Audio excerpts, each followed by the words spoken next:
India and the United States. Prime Minister Modi, as most of you probably know, was one of the first visitors welcomed into the Oval Office during President Trump's second term. And like President Trump, the Prime Minister inspires remarkable loyalty because of the strength of his belief in his people and in his country. Now, we're so grateful for Prime Minister Modi's hospitality as well as the reception that he and everyone else in this country have given us on this first trip for me to India. This is my first time visiting the birthplace of my wife's parents, and she's, of course, in the front row there. There you are, Usha. She's a bit of a celebrity, it turns out, in India, I think more so than her husband. But I haven't been here long, but already I've been fortunate enough to visit the Akshardham Temple. Did I pronounce that right, honey? I did okay? All right. With my family this morning, as a matter of fact. And last night, Prime Minister Modi welcomed me, Usha, and our 3 small children at his beautiful home.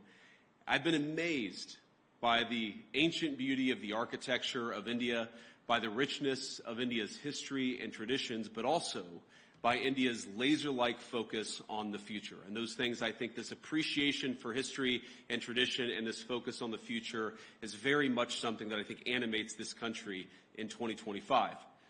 Now, in other countries I've visited, it sometimes feels like there's a flatness, a saneness, a desire to just be like everyone else in the world. But it's different here. There's a vitality to India, a sense of infinite possibility, of new homes to be built, new skylines to be raised, and lives to be enriched. And there's a pride in being Indian, a feeling of excitement about the days that lie ahead. Now, it's a striking contrast with too many in the West, where some in our leadership class seem stricken by self-doubt and even fear of the future. To them, humanity is always one bad decision away from catastrophe. The world will soon end, they tell us, because we're burning too much fuel, or making too many things, or having too many children. And so, rather than invest in the future, they too often retreat from it. Some of them pass laws that force their nations to use less power. They cancel nuclear and other energy generation facilities, even as their choices, the choices of these leaders, lead to more dependence on foreign adversaries. Meanwhile, their message to their friends, to countries like India, is to tell them that they're not allowed to grow. Well, President Trump rejects these failed ideas. He wants America to grow, he wants India to grow, and he wants to build the future with our partners all over the globe.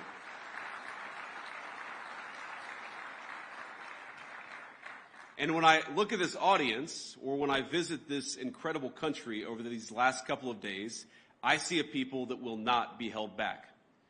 Now, the most profound responsibility, I believe, that all of us have is not to ourselves, but to the next generation, to make sure we leave them with a better society than the one that our parents and our grandparents gave us. And this is the world that America seeks to create with you. We want to build a bright new world, one that's constantly innovating, one that's helping people to form families, making it easier to build, invest, and trade together in pursuit of common goals. Now, I believe that our nations have much to offer one another.